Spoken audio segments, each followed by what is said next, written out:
Hey, comic lovers. EMoney, the old man, and Thor the Dog of Thunder here. Hey, buddy. Hey, buddy. I heard you got into some trouble earlier. Yeah. You got into Mom's pancake mix. Yeah. Yeah. Naughty. Naughty. Yeah. Good You thing. didn't have any syrup. What the hell's wrong with you? Good thing you're still handsome. Huh? All right. So, today we are talking about some news coming down from some news coming down from Marvel. We're going to be talking about all of our new comic reviews and previews, and also be giving you a preview of what you can expect at our sales this weekend. We actually got some cool new stuff to show you guys, right? I don't know how cool it's going to be, but we definitely got some new stuff. Well, we actually just got some new stuff from Whatnot this past week, and also, the old man may have made a couple of extra acquisitions this past week, right? 5 long boxes. So I'll bet you we can find something in there to show you guys. All right. This isn't over, hater. This is also back issues.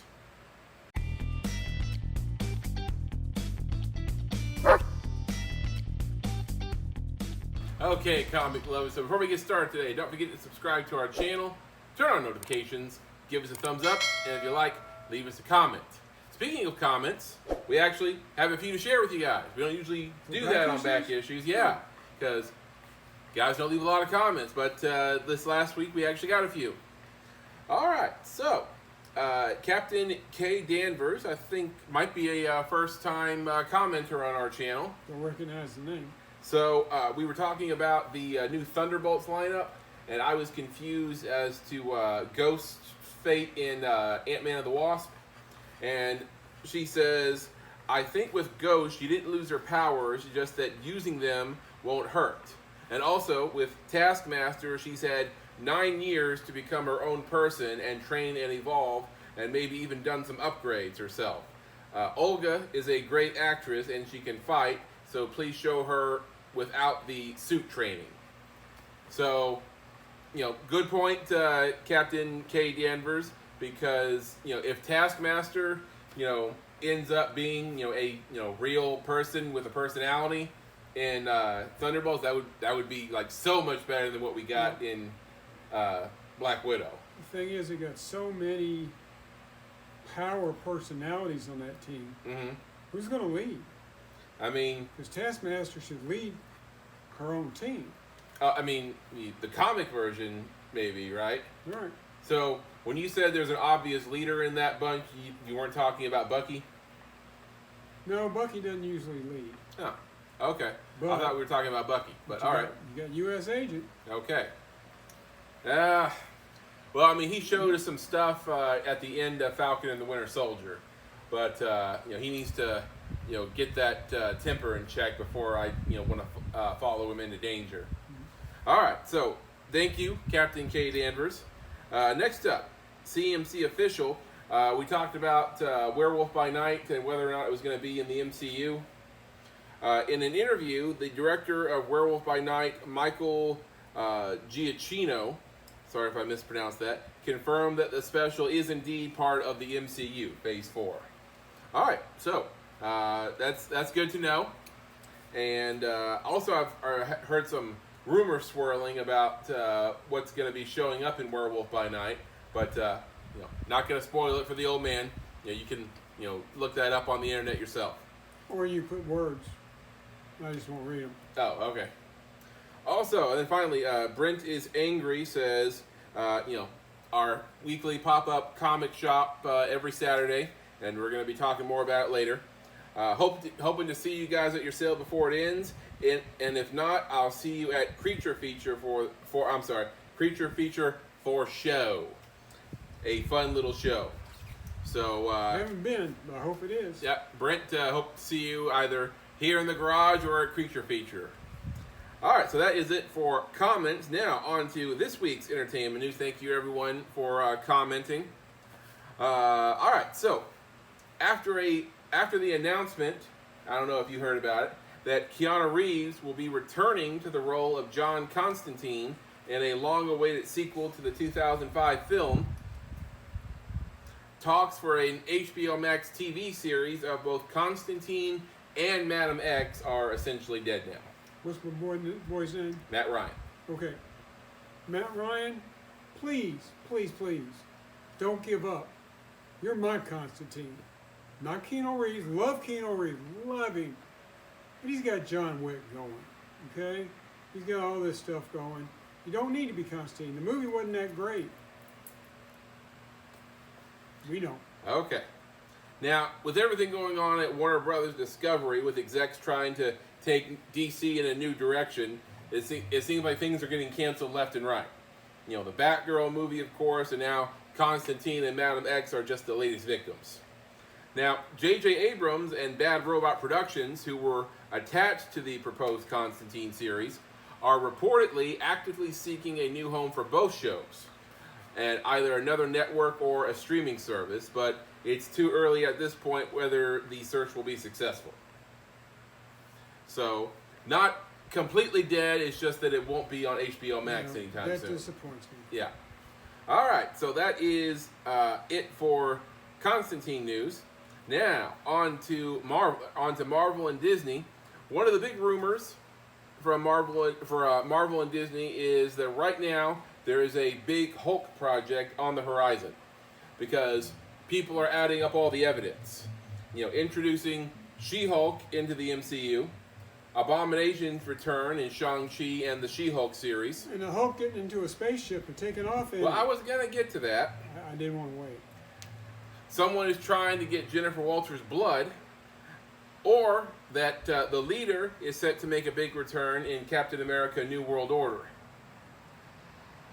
So, Hulk is in space right now, and rumor has it that he's off to meet his son, Scar.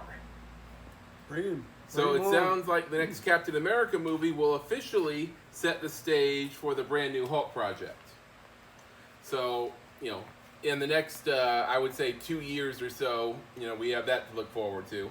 And I'm not sure what the legal legalities of the Hulk are right now, because last I checked, they can't make an official Hulk movie because of the copyright laws with the Incredible Hulk movie back in 2009, I think. They need to get all that stuff fixed. All right, so that's Hulk news. Oh, also, begs the question, World War Hulk on the horizon? Because, well, I mean, I don't know how they're going to do that because, the Illuminati are not part of the MCU, other than the, appearance they made in Doctor Strange and the Multiverse of Madness. Take it right off of there, don't you? Okay. So, I don't know how they're going to set up World War Hulk, but could be interesting. All right, so finally, next story. Rumors are swirling as to just who Henry Cavill will be playing in a future MCU project. He is reportedly in talks with Marvel Studios right now, and the rumors are just, going nuts. Rumor I heard was it's going to be Dr. Doom. That's one rumor, Dr. Doom. Another idea is Hyperion. But you know what? I feel like that's just a rumor because Hyperion is so much like Superman. Yeah, we don't need Hyperion in the MCU. We don't need him. Yeah. I don't know if there's any evidence to support that other than Hyperion is, the Marvel's answer to Superman. Well, Sentry actually is Marvel's answer, but we don't need Well, Sentry there's I mean, I don't know how they would do against each other in a fight, but they're both pretty high powered. And also another idea is Captain Britain. Okay, let's do that. You like Captain Britain over the other two? I mean, I got no problems with him playing Doom, but I'd love to see Captain Britain. Well, whoever he ends up playing, a lot of fans are getting a kick out of Marvel potentially poaching the competition's Big Blue Boy Scout. You can be in both universes. Well, most people believe that Warner Brothers has grossly misused Superman and also, kept him off our screens since 2017. So it'll be exciting to see just what they do with him if they manage to work out a deal. Put Tyler in a movie. I'm okay with that. Tyler. Did I get through? Tyler. Last name starts with an H. Tyler Hoechlin? Yeah. Oh. Okay. I'm cool with that. All right. Couldn't remember his last name. Okay. All right, so that is going to do it for entertainment news. How you doing? You good? As long as I got this, he's fine. Hope you don't have an upset stomach from too much pancake mix? No? Didn't even have any syrup. What a dummy. All right, let's head into the basement for our comic book reviews and previews. All right, so for those of you who don't know, we grade these comics on a 5-shield rating system. We each give them 2 scores, one for writing and story, and then the other one for artwork. And then we combine the 4 scores together to give it an average overall score. All right, so usually I start with the mentions, and when I do mentions, usually I have something kind of interesting or cool to say about a comic book that just somehow didn't make it into our top 3 or 4. Such is not the case this week. Old man? I give unto you The Flash, the fastest man alive. Now, I originally picked this up because we don't read The Flash. And I thought it'd be a good, let's jump in and see what's going on in that universe. But no, it didn't help. Okay, well, he gives you The Flash, fastest man alive, #1. I give to you your recycling paper of the month. All right, so this is supposed to be an official movie tie-in for the DCEU. Which makes me not want to go see the movie. Leading up to the Flash movie next year. And the artwork in this story is just abysmal. The story is that the Flash, early in his crime-fighting career, comes across his first solo supervillain, a superpowered behemoth known as Girder, and Flash tries to fight him, and he throws punches at him, and he doesn't get anywhere, and he actually injures himself trying to punch this guy. So he goes to Batman for help on how to fight and how to throw a punch. Like I said, the artwork here is just god awful, and let me show you what I'm talking about here. Like, look at this picture of the Flash in this panel here. It's like, what the hell is going on with his legs? I mean, is he on stilts? You could say that's perspective, but that's terrible. Absolutely terrible. I mean, that's like, early Rob Liefeld work there, but worse somehow. So, just completely god-awful artwork, and the story itself is just mediocre at best. It doesn't paint a good picture of the Flash at all.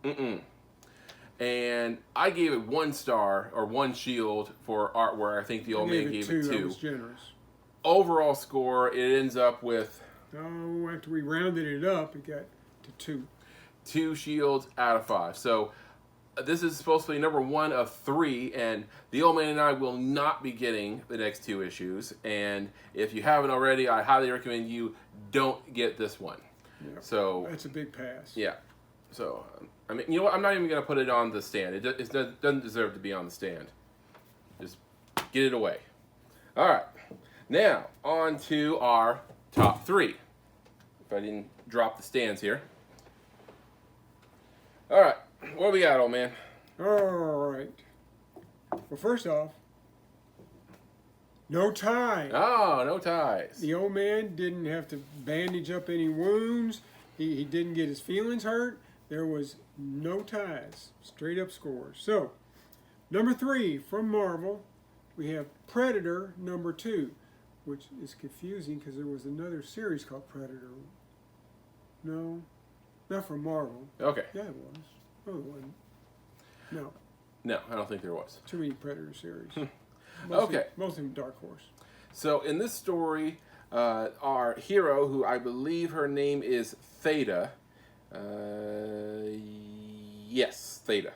Okay, so her colony, who landed on a planet to help colonize a new planet, was attacked by a predator on the hunt, and they were all wiped out. But her mother, during her fight with the predator, managed to cut off one of his mandibles. And that is the distinguishing feature that Theta uses as an adult now to try to hunt down the predator that killed her family. And she's hunted and killed several. Yeah, she's gotten really good at it. She's killed several predators. So in this issue, she crash lands on this alien planet. Think of Hoth, because it's a really barren, frozen wasteland type planet, and in her heading to I think some kind of relay station that the computer detected on their crash. She needs to head out into the wild to get the parts she needs to fix her ship. And she heads out into the wild of this frozen planet and comes across some, I don't want to say predators, but comes across things looking to her, both wildlife and locals. So there's actually really not a whole lot of predator presence in this issue. But it's still a good story. Yeah, it's a really good story, and I think it works as a bridge between the first issue and hopefully the third issue next month. So some good stuff here. Predator number 2, our number 3 pick for this week, comes in at... After we rounded it up, we got 3.5 shields. 3.5 shields out of 5.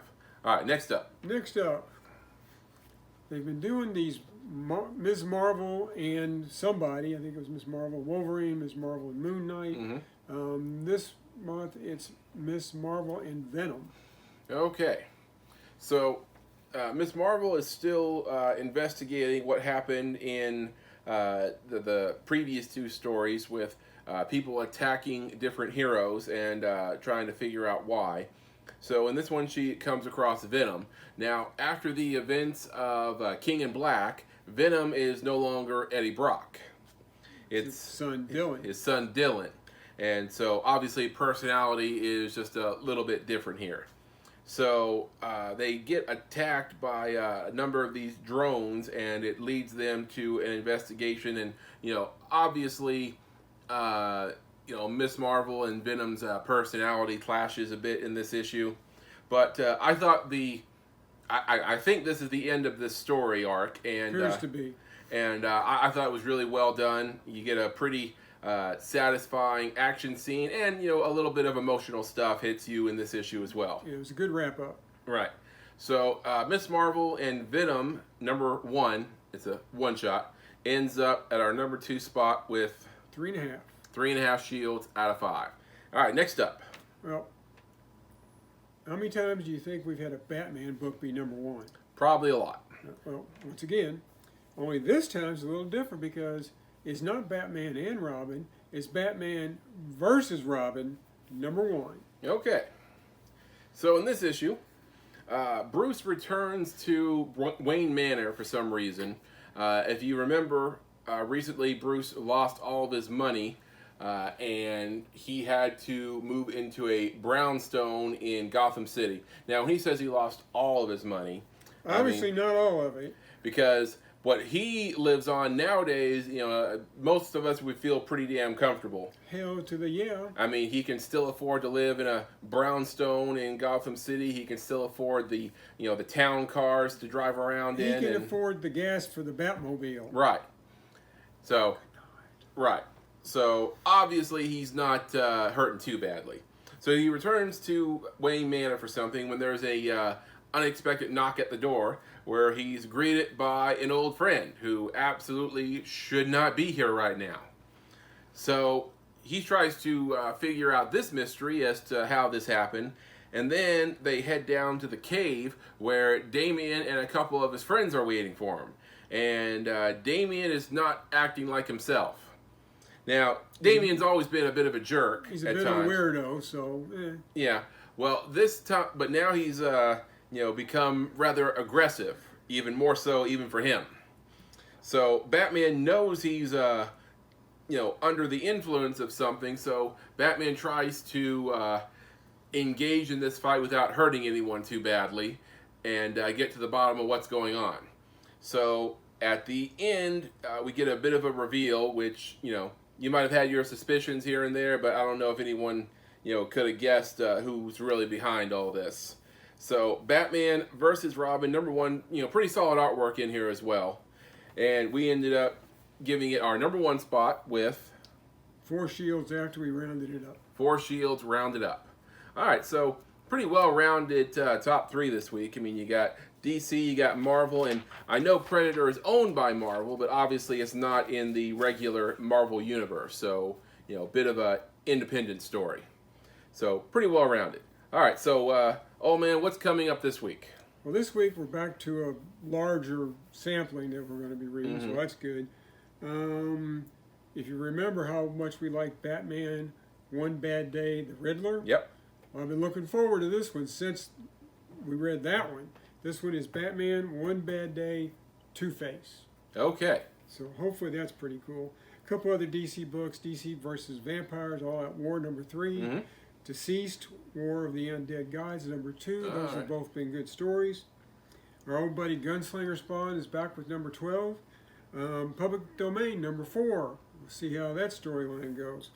We're also picking up 3 indie number 1s. Creepshow, Vanish, and Stuff of Nightmare. So it sounds like 2 horror books and 1 superhero book. Okay. So could be some good stuff. All right, so get them at your local comic book shop now if, our recommendations mean anything to you. Or even if they don't, get them anyway. All right, so there's our reviews and previews. Now, let's take a look at what the old man and I are going to be selling this weekend. All right, so our pop-up comic shop is this Saturday, and we only have 5 more sales this season.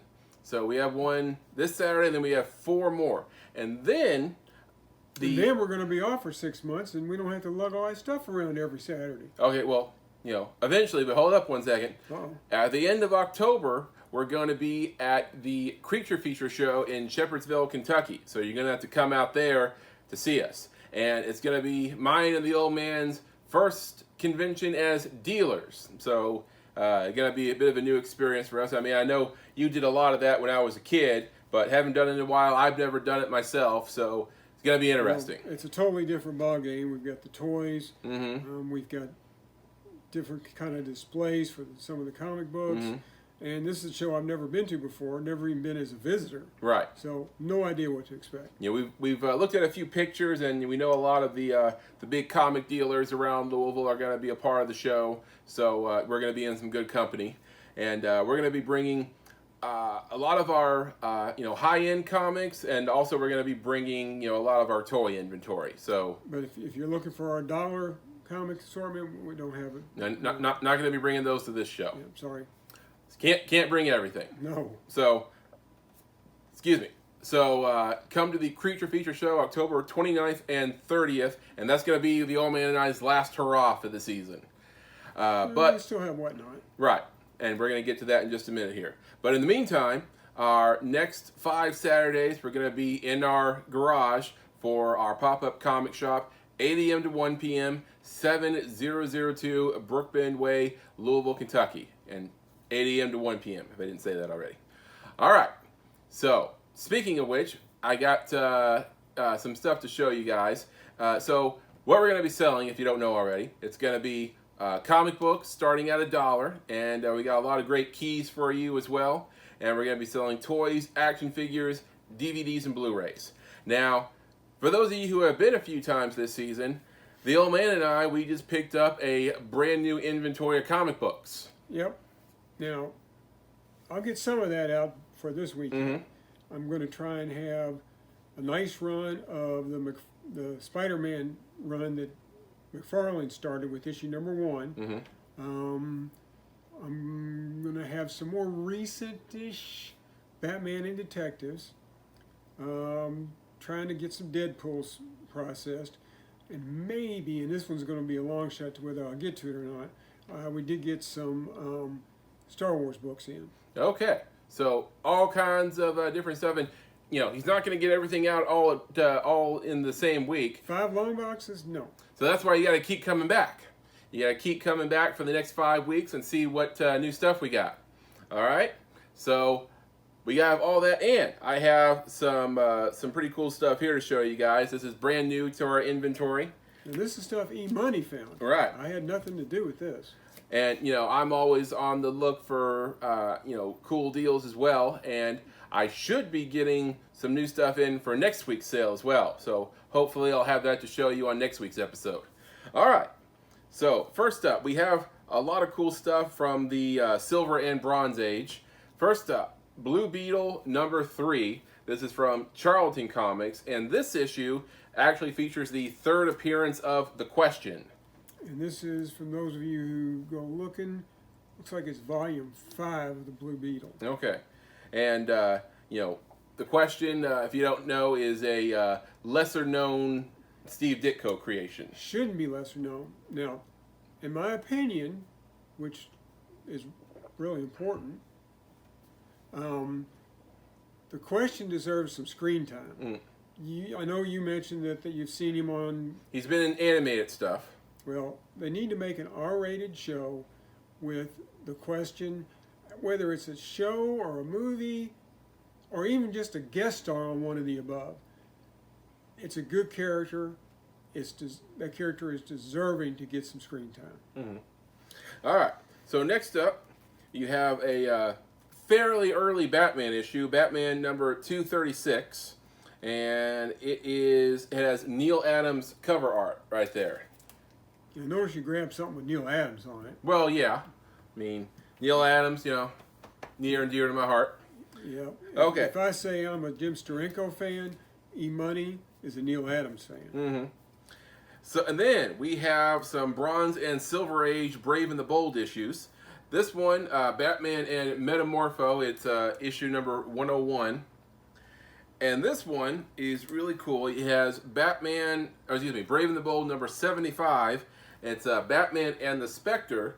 And this is actually the first Batman cover art that Neil Adams ever did. That is super cool. Yeah. So that's a really great item to have in your collection there. Now let me jump in here. It's also the first appearance of this wizard. Sean Z says it right there. Yeah. Whatever. First, I don't know if he ever had many appearances after that, but it is his first. And see this cat right here, the Spectre. Yep. How movie makers have not jumped on this character. I mean, a detective dies at the hands of crooks, thieves, murderers, whatever, and comes back as a spirit of vengeance, kind of like Ghost Rider. And he goes around giving evil people their just deserves. And let me tell you something. It's all right there in the comic books. You guys that write scripts, do a little research, you'll see what I mean. He deserves screen time just like The Question, well, more so than The Question. But it has to be, absolutely has to be R-rated. Don't make the mistake that the guys who did the Ghost Rider movie made in trying to sneak in a PG-13 with a demon. He's not necessarily a demon, he's a spirit. But he still deserves R ratings. Well, I think you may have just answered your own question out right there. Like, why haven't they done the Spectre movie yet? Well, if you went into an exec's office and you tried to pitch him the idea, and if you said he's just like Ghost Rider, he'd have been like, no, thank you. He's not just like Ghost Rider, it's different. Well, I mean, I know that, but, you know, an exec at Warner Brothers might not know that. Well, despite the fact that they should. Then he needs to sit down and read some comic books. Yeah. Okay, so here's a few of our picks for this week's pop-up shop, and they're all going to be available this Saturday. All right, so that's comic books. Now, on to some toys that are going to be available. Toys, crazy toys. All right, so only need one of these. All right, so first up, for you Spawn fans out there, we have this one, just got it a few weeks ago, the special edition Spiked Spawn. Now, I've mentioned this before on one of these videos. This type of case, this packaging, please don't take it out of this. It's not just because, you want to keep the value? Right, not because of the value, just because this is cool. This is what's called an aquarium display case. Keep it in here. It's awesome. All right, and then next up, you have Spider-Man Adventure Hero. Now, I'm going to tell you something interesting about these. Here you have Spider-Man Adventure Hero Arctic Spider-Man. Now, these are actually really hard to find, and I don't know how many people are looking for them, but they're hard to find because here's my process whenever I'm pricing toys for our pop-up shop. I type them in, or I do the barcode on eBay, and then I look up sold prices, and I see what they have sold for in past sales, and then I take all those numbers and I try to come up with what I think is a fair price based on those. Now, with these Spider-Man Adventure Heroes, most of them I can't find on eBay, or I can find very few of them. So I end up having to look up somewhere else on the internet to try and find what I think is a reasonable price for them. So, like I said, they're hard to find. I don't know how many people are looking for them, but they seem to be fairly rare. So I have a few of these for this week's sale. I have this one, Arctic Spider-Man, and also I think I have Astronaut Spider-Man available. All right. So then finally, we have from Marvel Legends Icons. Good Lord, that's a big toy. Yep, this is the Beast. It is. Mm-hmm. And in this you can really see the detail in this one if you look closely. And in this, you also get the Evolution of an Icon book, and you can see the front of it on the back of the box here. So that one also available this Saturday. All right, so that does it for the pop-up shop. Now, no, hang on a second. You said that sometimes you have a hard time finding prices for toys. I do. We have an audience here. Mm-hmm. It's not huge, but there's some toy collectors on there, I assume. We want to see if we can get their help on something. Oh, you want them to see if they know what something's worth? Yeah, I mean, we've got, what would you call it? The unpriceable box? Yeah, but there's a better word for it. I just can't think of it. The dead pile. Oh, okay. We have a dead pile. And why don't you grab something from the dead pile, and we can see if these guys can help you find a price for it. Okay, I have the perfect thing in mind. Okay, this one, we have a really decent stack of superhero board games in our inventory. And they sell pretty well. Yep, we sold, I think we sold the Monopoly one just last week. Spider-Man Monopoly. I think it was Superheroes Monopoly. It was Spider-Man Monopoly. We sold several a couple months ago. Yeah, so I would love to add to it, and we have this board game right here that I cannot find the price for. This is the Incredible Hulk board game from Milton Bradley, and it is from 1983. There's another Hulk board game out there. I think it was from 1978, but this one is 83. And while there are a few websites that actually show pictures of it and some details for it, I cannot find one that tells you what it's worth now. Yeah. This has probably never been played. Yeah, it's perfectly preserved right here. And the cards or tokens or whatever still sealed in plastic. And the box is not gem mint, but it's a real good shape. There's very little damage to the box, very little shelf damage. So this is about as close to mint as you're going to get on an old board game. Right. And like I said, there's a few websites that will show pictures of it, but I couldn't find a price anywhere. So if you have any idea what this is worth, drop us a comment, let us know. Did you tell them it was from Milton Bradley? Yes. Okay. Milton Bradley, 1983. All right, so there's your homework for this week. Who's got some? Come on. All right, now on to this Sunday's Whatnot auction.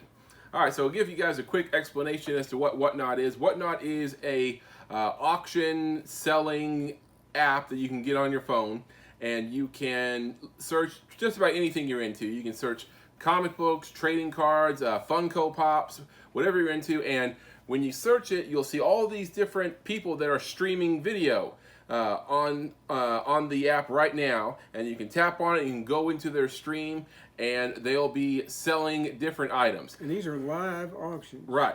And a lot of them are doing auctions like we do. Others, there's an icon when you go into their stream, there's an icon marked store, and you tap on their store and you can look at stuff that they have listed for buy it now. And you can tap on it, read details, and if you want to just up and buy it, you can. Now, the old man and I don't do buy it now. We just do auctions, but a lot of people do. You know, one of the features about Whatnot that I think is really cool? Mm-hmm.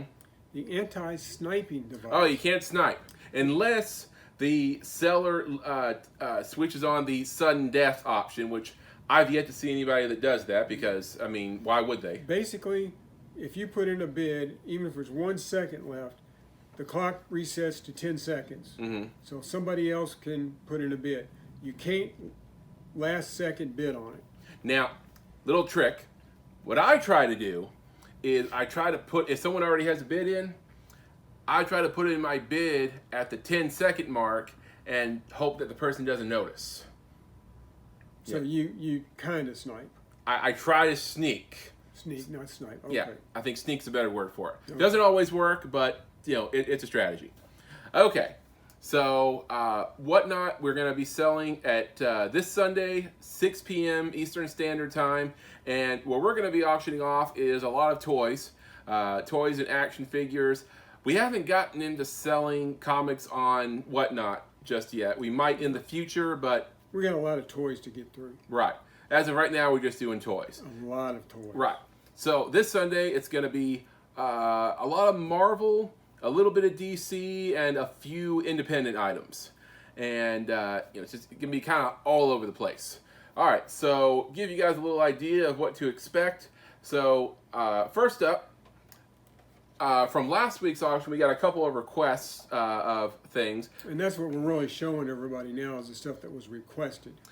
People always, like almost every week, I think, people ask Masters of the Universe. And no, we don't have any Masters of the Universe right now. We're looking at some. Yeah, we'd like to get some in the near future, but as of right now, no. All right, so by request, we're doing some Puppet Master from the Full Moon film a while back. And this one is Torch. And we're going to have like two more full Puppet Master figures we're going to be auctioning this Sunday. There was 3 more. Maybe 3 more. So we have that, and this came by request. People were asking us if we had any Galactus stuff. Now, I'm not sure if this is the Galactus they were thinking about, but we did have a Galactus. Well, most people haven't seen this toy, so Right. it's going to be cool for somebody. Yeah. I think it's gorgeous. This is the Marvel Legends Masterworks Galactus. And this is a figure that is inspired by Fantastic Four number 243, Everyone vs. Galactus. And in the packaging, there's actually the comic book, Fantastic Four number 243. I mean, reprint, obviously. Oh, yeah. So that's going to be available. And also, people are asking about Sentinel stuff. And wouldn't you know it, we actually had one of those. This is the X-Men Sentinel robot playset, and this is from 1994 from the X-Men animated series. Now, I'll let you know, the box is not sealed, but we took a look inside and everything is still there. So that's going to be available. And, I'll let you know, if you were on, a bit of a budget, that these are some of our high ticket items, but we are going to have other stuff as well. And we're going to have a few items that are going to start at $10 auction price. So if you're, more, budget minded, we have something for you as well. All right. So all this and much more, we're going to have over 60 items on our auction this Sunday. So a lot of great stuff, a little something for everyone. All right. So come join us then, 6 p.m. Eastern Standard Time on Whatnot. All right. With that being said, I think we're about ready to head upstairs with Thor. Alright, so that's going to do it for this episode. So we have a couple of reaction videos coming up, quite a few actually, because Marvel and, or not Marvel, but Disney in their infinite wisdom decided to do a 3-episode premiere of Andor. So we're going to have to do reaction videos to all that. So that's going to be a lot of editing. Plus, we got She-Hulk, and we have Rings of Power all this week. I don't know when I'm going to get it all out, but I'm going to try my hardest. Well, She-Hulk you're going to keep doing on Thursdays. Right. So be sure to stay tuned for all of that. And also be sure to check out all of our sales this weekend. And, we got a whole new box of inventory that we just acquired. So, be sure to check out all of our new stock. I ain't gonna have it all out by next Saturday, but Yeah, you gotta keep coming back, right? You gotta keep coming back. we'll see. See everything we got. All right, we'll see you guys on the next one. Excelsior. All right, true believers, it's like this. EMoney and I have been watching this Korean zombie TV yeah. show Yeah. called We're All Dead. All of us are dead. All of Us Are Dead. Pretty good, but it got my post-apocalyptic juices rolling again. Now, just so y'all know, the old man is a post-apocalyptic, if it's a zombie situation, expert. Heard of wedding planners? I'm declaring myself a zombie apocalypse planner. So if you're not ready, send us an email and we'll get you straightened out, squared away.